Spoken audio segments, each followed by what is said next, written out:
Topping the news this evening, health officials have confirmed 4 new cases of COVID-19 in the Bahamas. Labor Minister's calculations come as thousands of people, particularly in the tourism sector, remain out of work. I cannot overstate this enough. Please stay at home. This is the Bahamas. Would you believe this?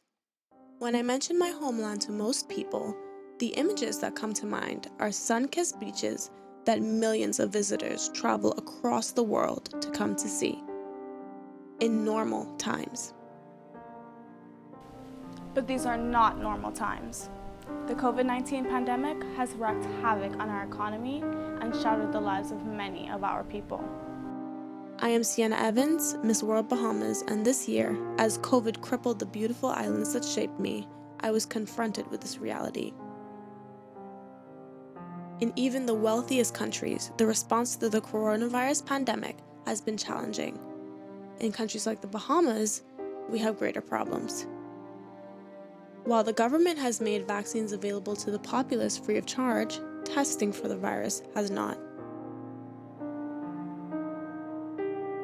With the high cost of testing here in the Bahamas, this was prohibitive for many people who simply did not have the means to do so, who were rather ostracized as a result.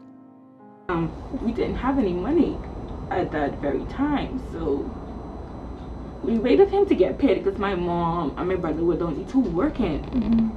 So maybe if we had got tested on that 16th, we might have seen earlier help from my mom and my youngest brother, who were a bit more at risk, versus waiting until after we found out. I knew I had to do something. As the owner of Access Medical Bahamas, a chain of diagnostic centers, I wanted to make this service more readily available to those persons who are at risk and could not afford it. This contribution to my beautiful country, an initiative to provide services to those who can't afford it, is my Beauty with a Purpose project. Access granted. People with wealth or people with a means, they don't think about it. But for those mothers, those families, those fathers who are struggling to keep the light on, who are struggling to feed their families, the last thing that they're thinking about is to find money to get a COVID test. They have to ensure that their child doesn't go to bed hungry. She decided that this would be her way of giving back to her community and to her country, and I applaud her.